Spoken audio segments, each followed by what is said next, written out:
Hello and welcome to NewsHour from the BBC World Service, coming to you live from London. I'm James Kamarasamy. Last November, Donald Trump threatened to send American troops into Nigeria, guns a-blazing, to, in his words, completely wipe out Islamic terrorists. He accused the Nigerian authorities of failing to protect Christians, and he threatened to withhold foreign aid from Africa's most populous nation. At the time, President Bola Tinubu said that characterisation of religious intolerance in a country that's largely split between Christians and Muslims did not reflect reality.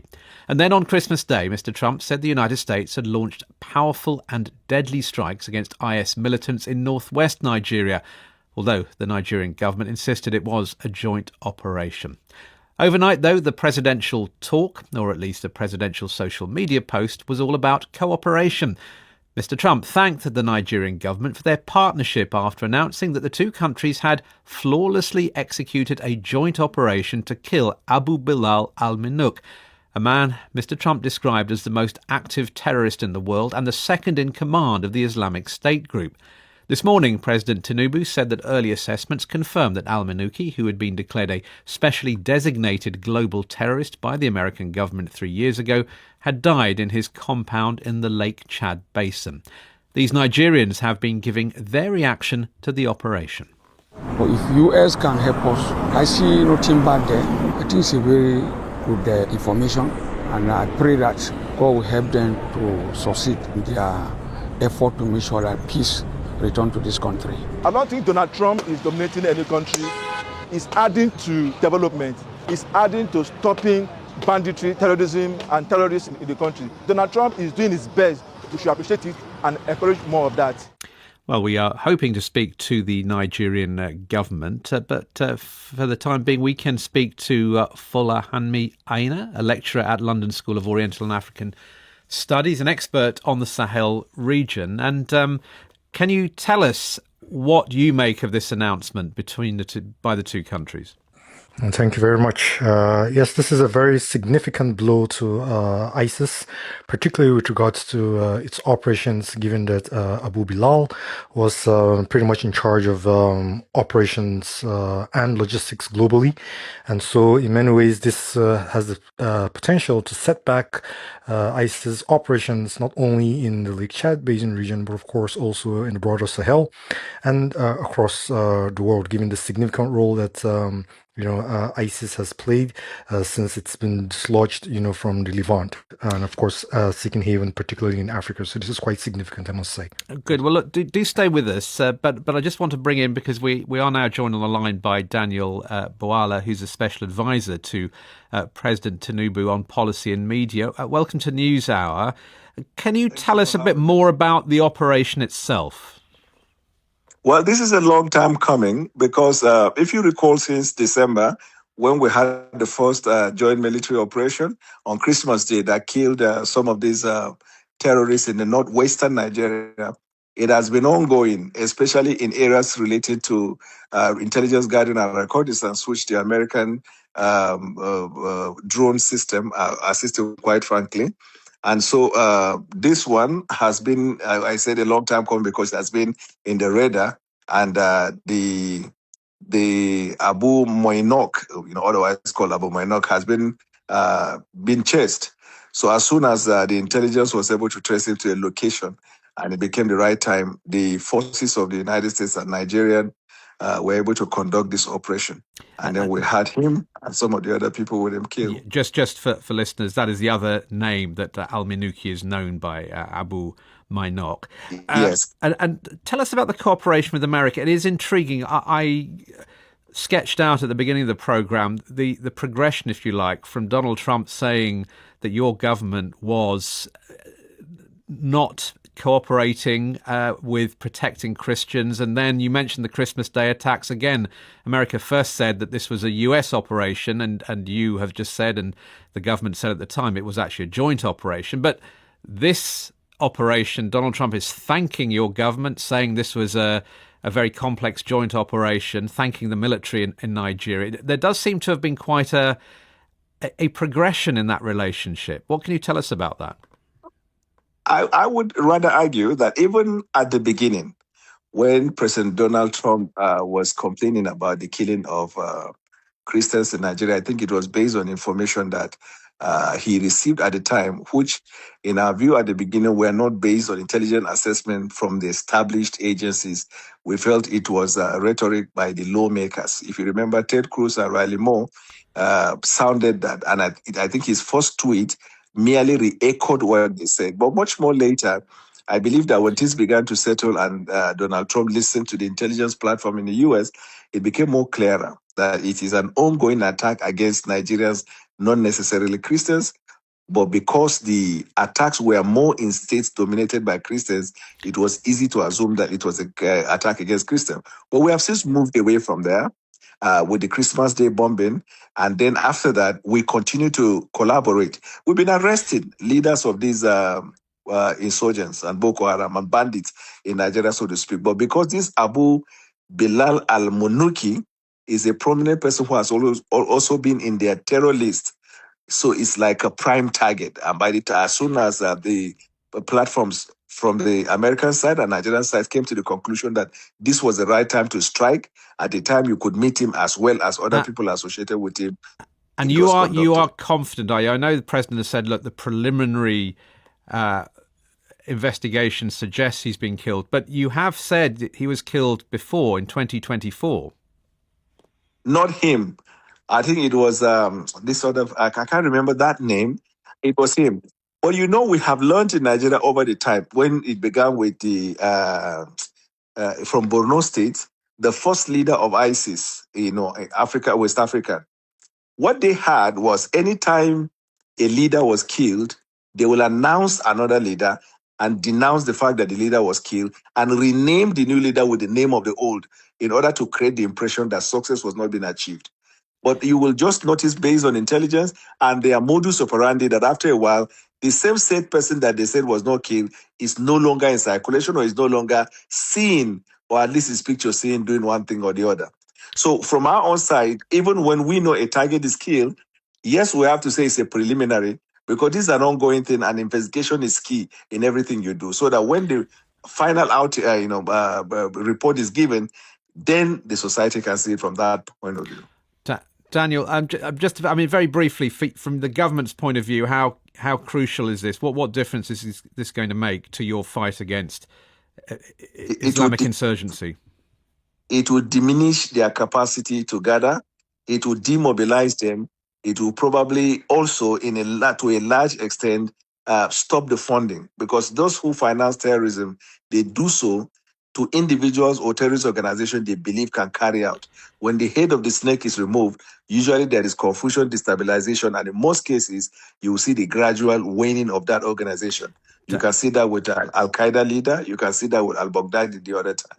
Daniel Bwala, Special Advisor to Nigeria's President Bola Tinubu on policy and media. Thanks very much. Well, listening to that, we can go back to Fola Hanmi Aina at the London School of Oriental and African Studies. I wonder your assessment, Daniel Bwala. They're saying that the head of the snake being cut off is in his words and his metaphor, makes it very difficult for the rest of the body. How crucial is this in terms of the broader fight, would you say? No doubt, this in many ways does pose significant gains for the Nigerian government, particularly the Nigerian military, which has been overstretched but has remained largely competent, and of course the Office of the National Security Advisor under the leadership of Nuhu Ribadu, great wins.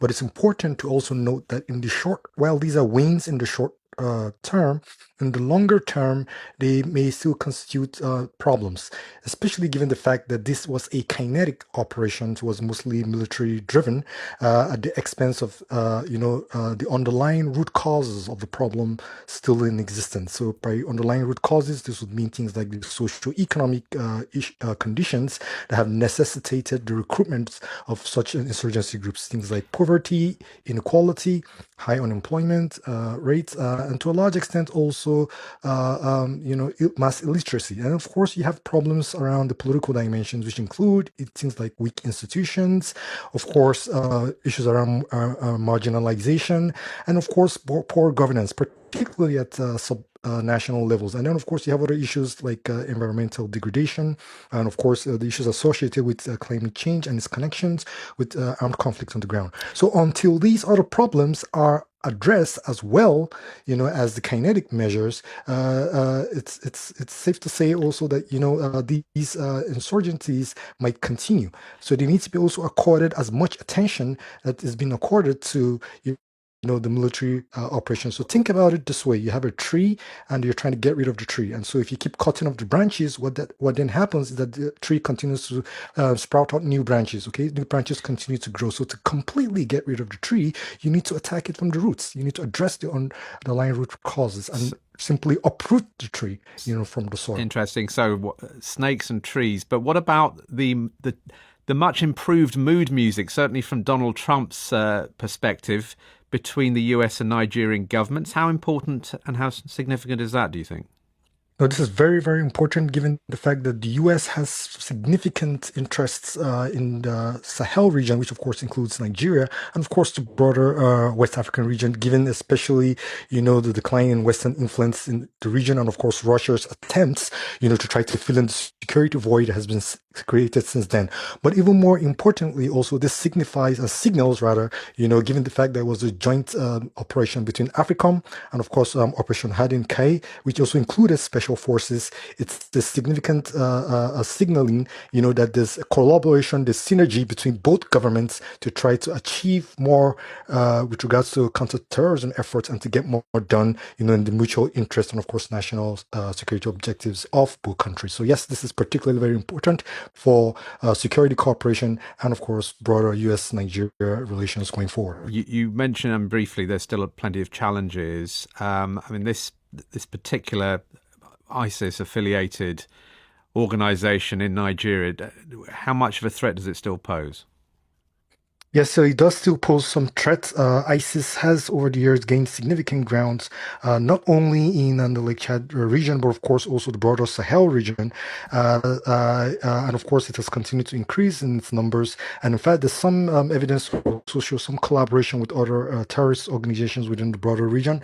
But yes, I also anticipate that this may also result in ISIS potentially staging a revenge attack, perhaps on one or two communities that they deem might have cooperated with the Nigerian military, and of course also U.S. forces, to try to pinpoint the location of Abu Bilal.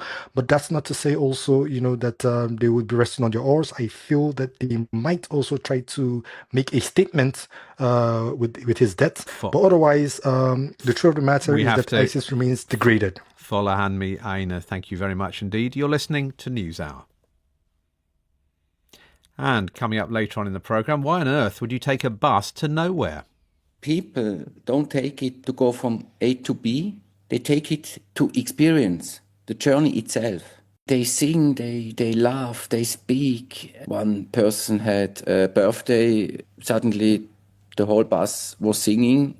It is a try to bring more humanity back into the daily life. We'll hear more about that Swiss social experiment on wheels in 20 minutes or so. The headlines at this hour. Hamas has confirmed that the head of the group's armed wing, Al-Din al-Haddad, has been killed by Israeli airstrikes in Gaza. And more than 50 young children now reported to have been abducted by gunmen in attacks on schools in Nigeria on Friday.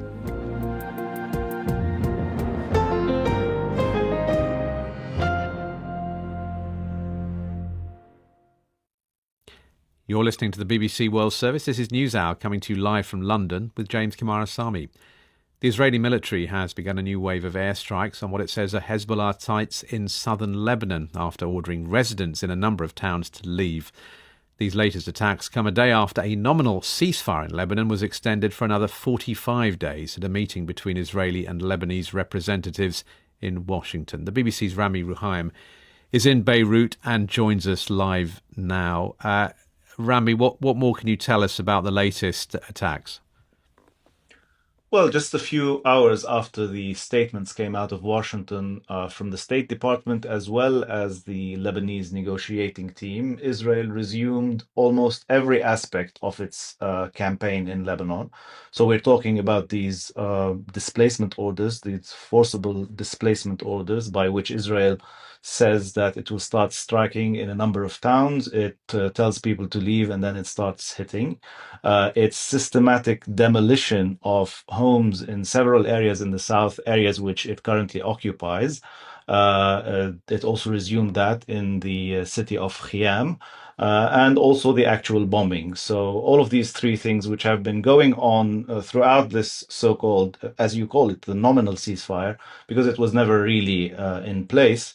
The new thing here is the language used by the Lebanese negotiators in Washington. They actually framed this as a win for Lebanon, a diplomatic win. Previously, they were trying to call on the US to get Israel to at least stop the systematic demolition of homes in areas of the south and also the attacks on paramedics, rescuers, and civilians, because during this so-called ceasefire, hundreds of people have been killed, among them a very large number of children, women, and rescuers. But now the statement by Lebanon appears to simply pretend that there is an actual ceasefire in place, and they're saying that this is a diplomatic win for Lebanon. And now we also know that there's going to be, in addition to the political track, the direct negotiations between Lebanon and Israel, a so-called security track, which the Americans are saying will involve talks between the militaries of the two sides. What is all of this doing to public attitudes in Lebanon? Well, there's a very deep division to start with.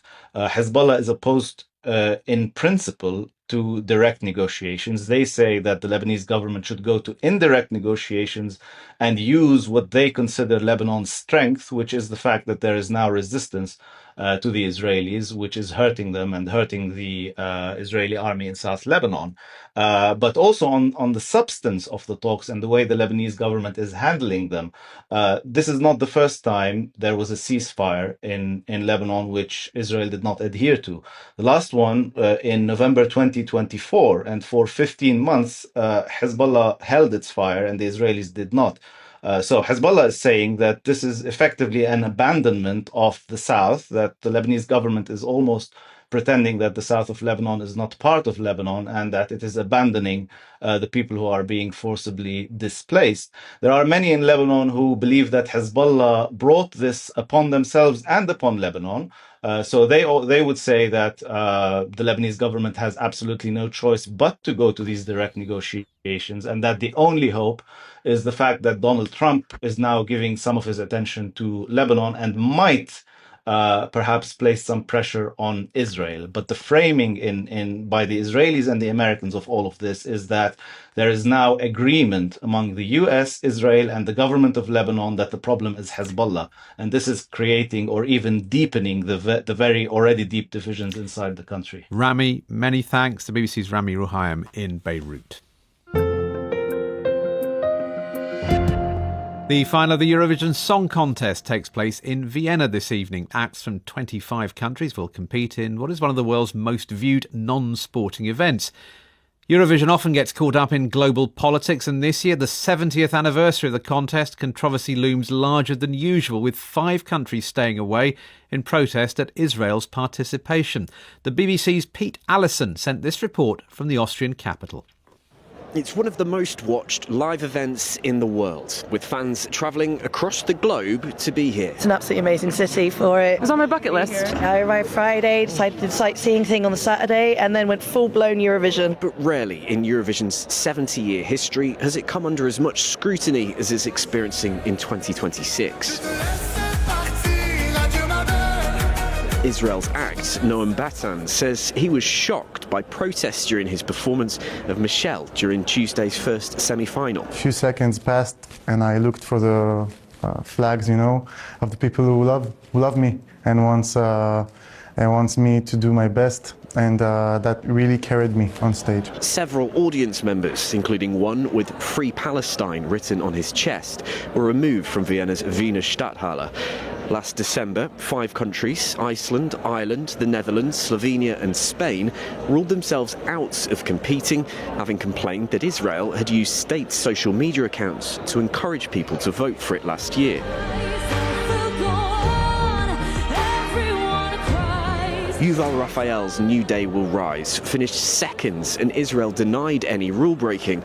But this week, the contest boss warned the Israeli delegation after a social media post by Noam Batan encouraged people to use all 10 of their votes to back him, a move Martin Green explained to the BBC. We felt we should put that formally in writing because we also want our fans and our members to see that when we do have the rare occasions of slip-ups or things that contravene the rules, we will act immediately. The BBC asked Noam Batan about the warning issued to Israel's broadcaster, Khan. I know that Khan worked by the rules of the EBU, but I know that in the second, the EBU told us something to erase that, or they did it instantly. So yeah, I think they're managing it. His song made it through to tonight's final, where it's among 25 performances, including the UK's entry, Eins, Zwei, Drei, performed by Sam Battle, known on stage as Look Mum, No Computer.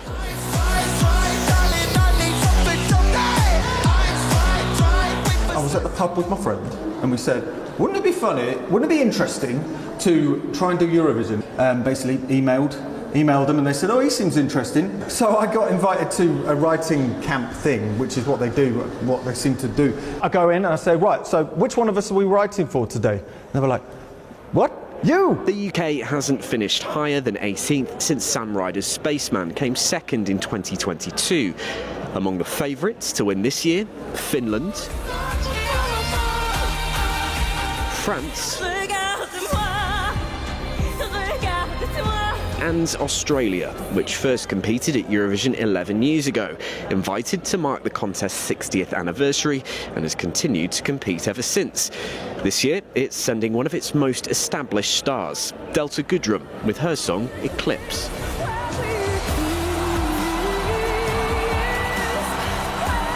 Australia has an immense, rich musical pot of all sorts of music from around the world. I'm hoping that we can keep growing it, and I'm going to be a ride or die of Eurovision world each year to be flying the flag. Should Australia win the Glass Trophy this evening, it would nominate one of Eurovision's biggest financial contributors to host next year on its behalf: France, Germany, Italy or the UK. But Australia faces fierce competition in a final that comes complete with the contest's renowned eccentricity and quirk. And that was Pete Allison reporting from Vienna, where the Eurovision Song Contest final is taking place this evening. You're listening to the BBC World Service, and this is NewsHour, coming to you live from London with James Kamarasamy.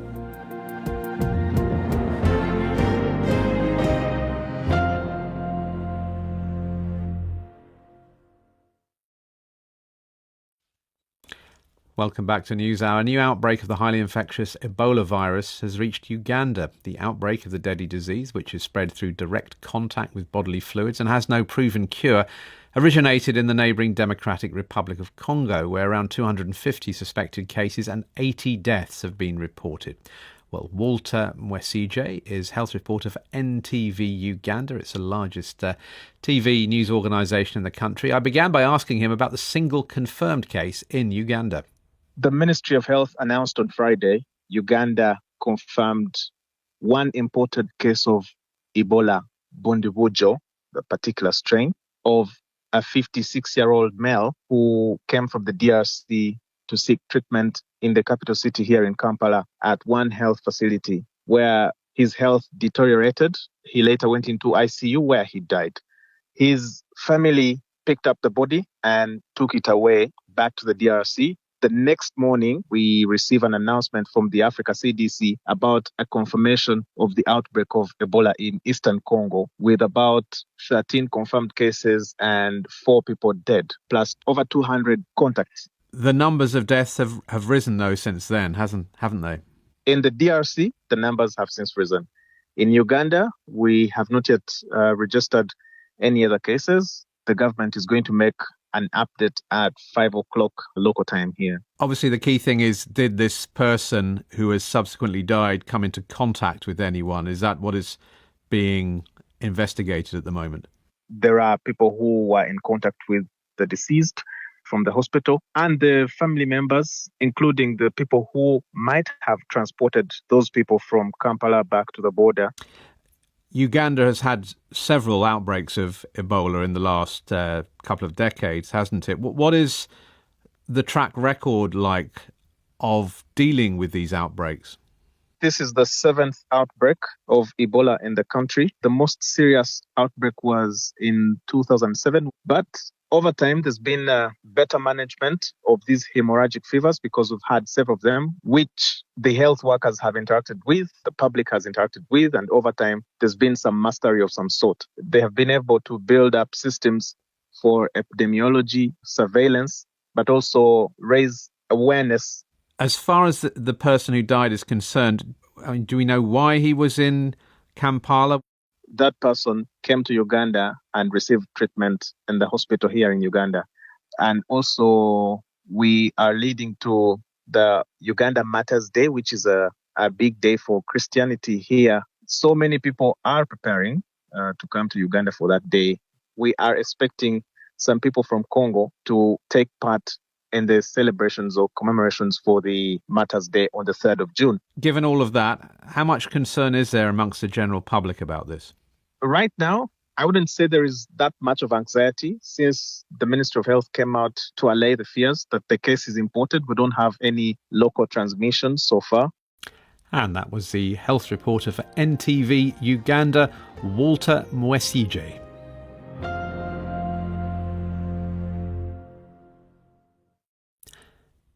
You're listening to the BBC World Service. This is NewsHour coming to you live from London with James Kamarasamy. The statement from the Taiwanese Foreign Ministry could not have been clearer. Taiwan is a sovereign and democratic nation and is not subordinate to the People's Republic of China. That assertion of sovereignty today by the self-governing island, which Beijing claims as Chinese territory, came as President Trump returned home from his visit to China. It followed comments by the US leader which have called into question his country's commitment to Taiwan's security. Well, China has been lobbying for the White House to delay or to reduce previously announced arms sales to Taiwan and to change the American policy of strategic ambiguity about Taiwan's status to one that explicitly opposes its independence. On Air Force One, President Trump said he had talked about Taiwan with Xi Jinping. We discussed the Taiwan, the whole thing with the arms sales was in great detail, actually, and I'll be making decisions. But I think the last thing we need right now is a war that's 9,500 miles away. I think that's the last thing we need. We're doing very well. Would the US defend Taiwan if it came to it? I don't want to say that. I'm not going to say that.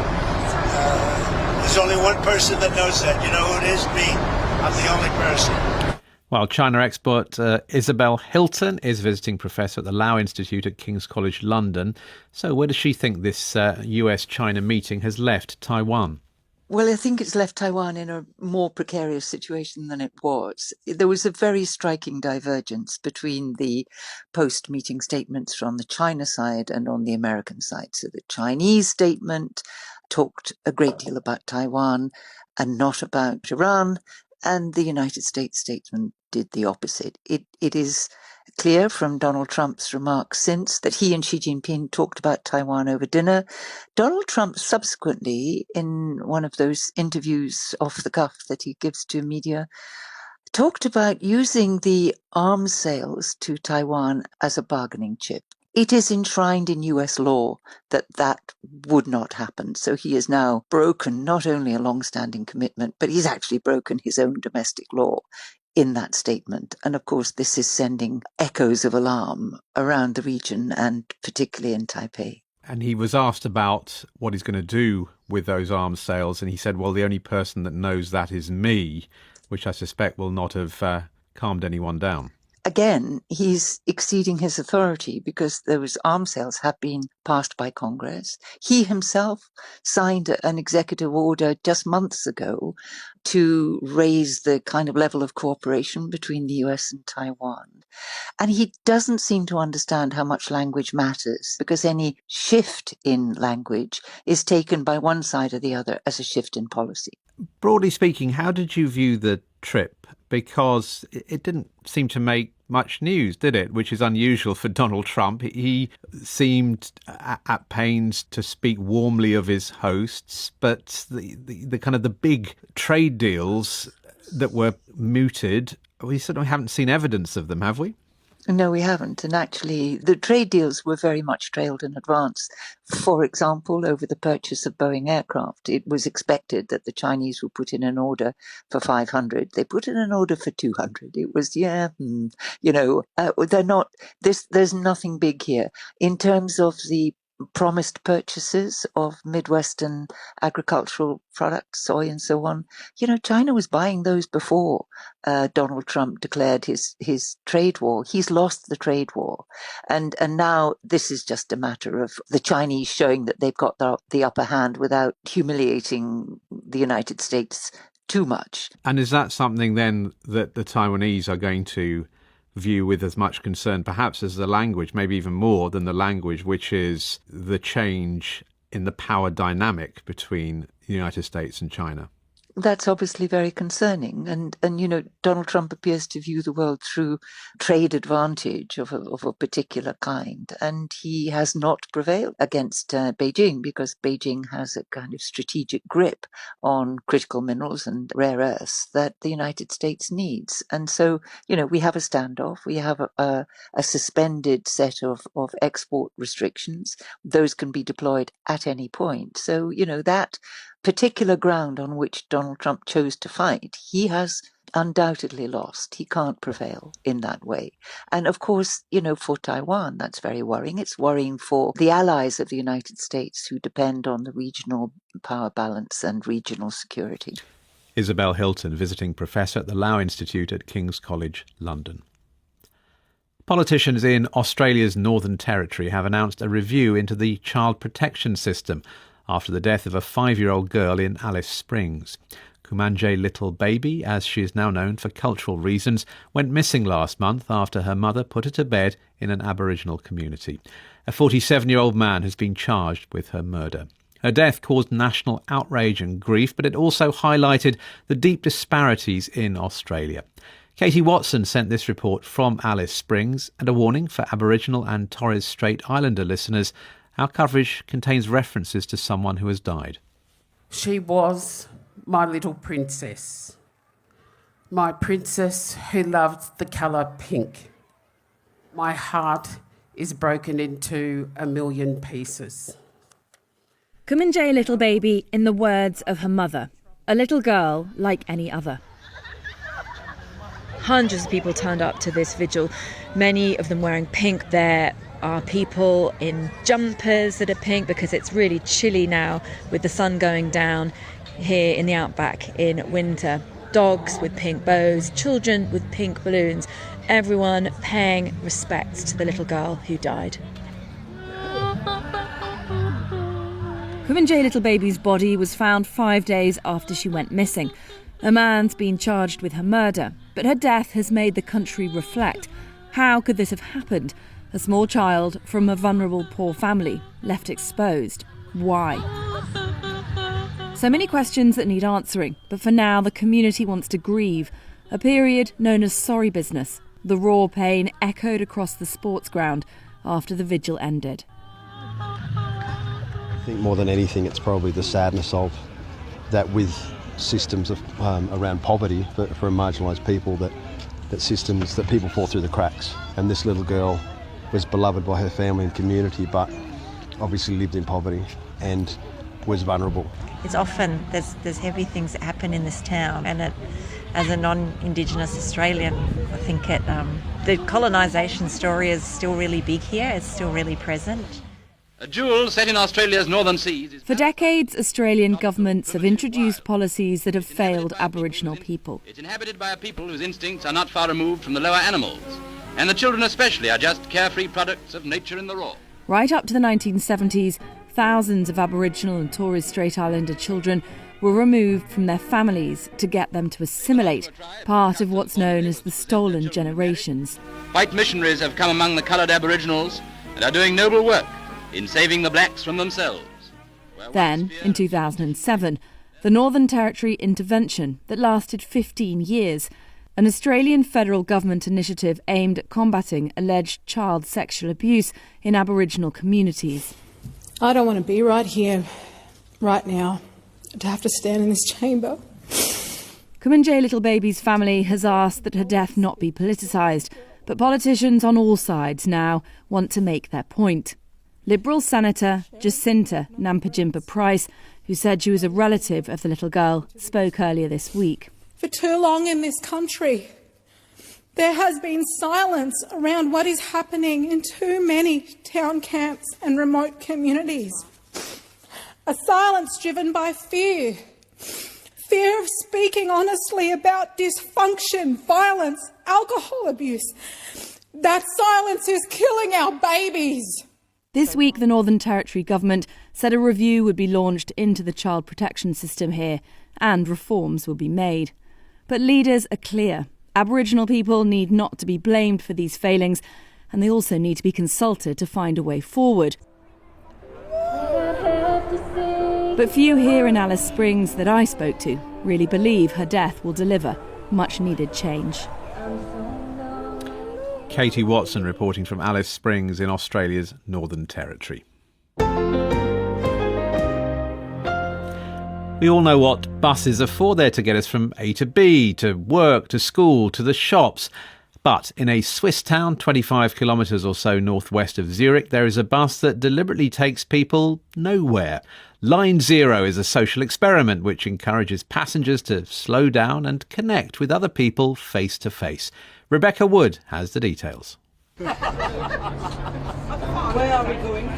Up to the mountains. With no fixed route, no timetable and no destination, the Line Zero bus in Baden, Switzerland offers passengers a different kind of commute. The service encourages people to hop on and enjoy the social connection and is the brainchild of conceptual artists and twin brothers Patrick and Frank Ricklin. People don't take it to go from A to B, they take it to experience the journey itself. They sing, they laugh, they speak. One person had a birthday, suddenly the whole bus was singing. It is a try to bring more humanity back into the daily life. It's a counter idea to what we see as a kind of a zombification of society. As Frank says, it can give passengers a break from their normal daily routine, a time to put their mobile phones down and connect with others in real life. Everyone's happy and everyone's talking to each other. It's a lot noisier because of it, but it's fun. Also wirklich empfehlenswert. I'd definitely recommend it. It's just so unplanned and spontaneous. We sang on the bus, we talked to everyone, we turned on our phone flashlights in the tunnel. It was just amazing.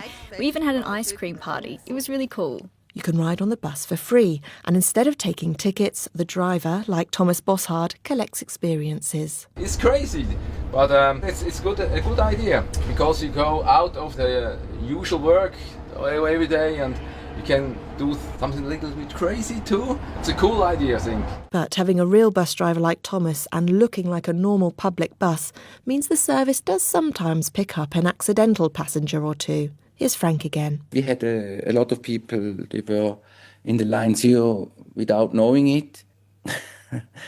Funny was that one of this person was a second time in the Line Zero, 3-4 hours later.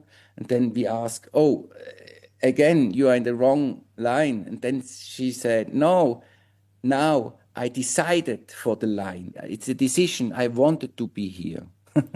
The Ricklin brothers hope that if this creative concept catches on, the bus could make stops in other places too. Rebecca Wood reporting on that bus to nowhere. And you can hear more positive and inspiring stories on the Happy Pod, wherever you get your BBC podcasts. And if you miss any live editions of this programme, NewsHour, you can also get a podcast of it because we update it twice a day, 7 days a week. Just look for BBC NewsHour podcast in your search engine. You're listening to the BBC World Service, and this is NewsHour, coming to you live from London with James Kamarasamy.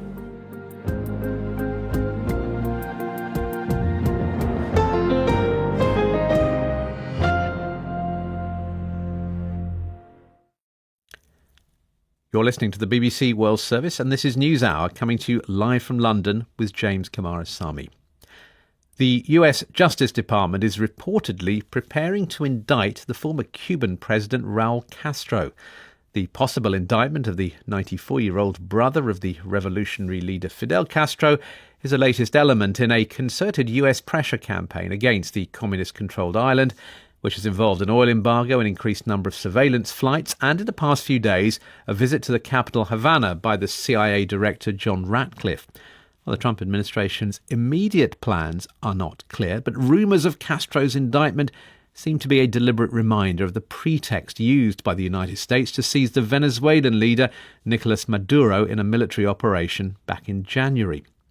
The charges against Raul Castro relate to Cuba shooting down 2 civilian planes 30 years ago. They were being flown by a Florida-based humanitarian organisation called Brothers to the Rescue, but they were also dropping propaganda leaflets over Havana. The Cuban government says they were violating their country's airspace. While 2 of the planes were shot down, a third managed to escape, and my colleague Julian Warwicker has been talking to its pilot, Jose Basulto, a Cuban exile who founded the Brothers to the Rescue organisation. Now aged 85 and living in Florida, Julian asked him first for his reaction to the news of Raul Castro's possible indictment.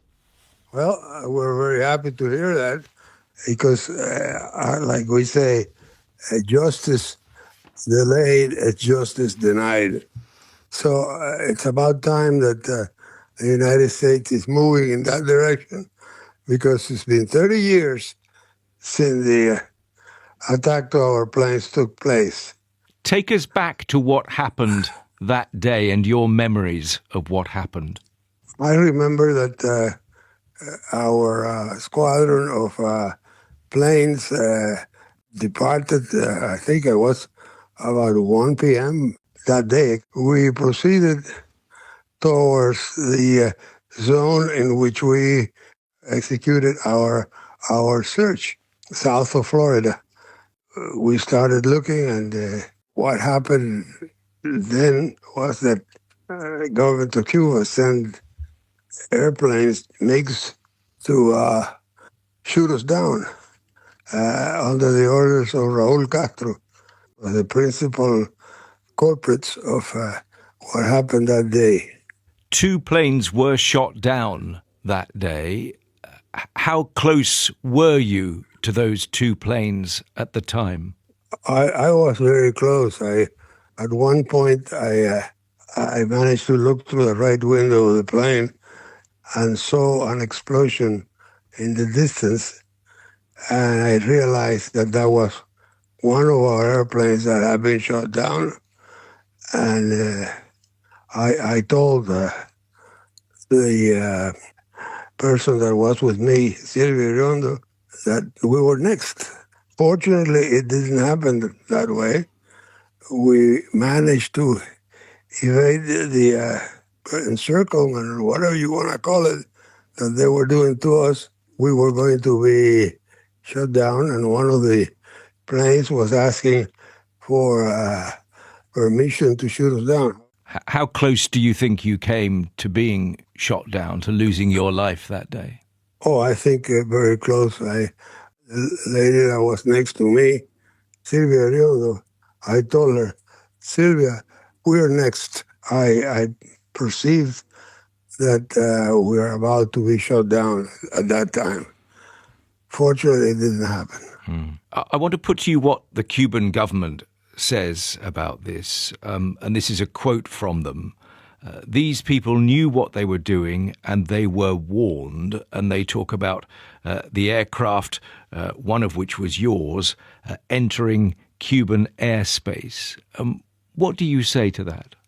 I don't know what to say. I didn't hear it. There was no such warning. We would have taken very seriously the threat, because these people are murderers, and they don't think twice about pulling the trigger to destroy one of us. As I said to Sylvia, we are next. I want to take you back still further, because you were born in Cuba in 1940, so we're talking about a significant period prior to Fidel Castro coming to power in Cuba. That's correct. What are your memories of growing up in the country in those times? Myself, my family, and my close associates, which were from the Cuban Catholic Church, we were to expect anything from the government of Cuba, including an assassination attempt, and that's what took place that day. I wish I could tell you more. But you were recruited by the CIA, weren't you? What were they training you in? I was a radio operator. I transmitted from Santiago de Cuba to the U.S. information of importance to the plan that was in construction at the time for the Bay of Pigs invasion, of which I was part of. What was your role at that point? So this was 1961 we're talking about now. Yes, correct. My role was to provide intelligence that I was able to obtain by own sources and friends and people that I knew in the Oriente province, and did that through a telegraph that I had buried in Santiago de Cuba, in the eastern province, and I managed to pull it out, and I started my communications. In that case, it was the CIA. What was your reasoning for that? What drove you to want to do that at that time? We had to get rid of the Castro government. The only possible, probable, and probably with capacity to do it was the government of the United States. So we thought of cooperating with them to finish the Castro government. Remarkable voice, Jose Basulto, Cuban exile, founder of the Brothers to the Rescue organization, and a veteran of the CIA-sponsored attempted invasion of the Bay of Pigs in Cuba. And that was an attempt to topple Fidel Castro that ultimately failed. Well, now an operation that Jose took part in later is being used as evidence in a possible indictment against Fidel's brother, Raul. He was speaking to my colleague Julian Warwicker, and that brings us to an end of this edition of NewsHour from me, James Kamara Sami, and the rest of the team here in London. Thanks very much for listening.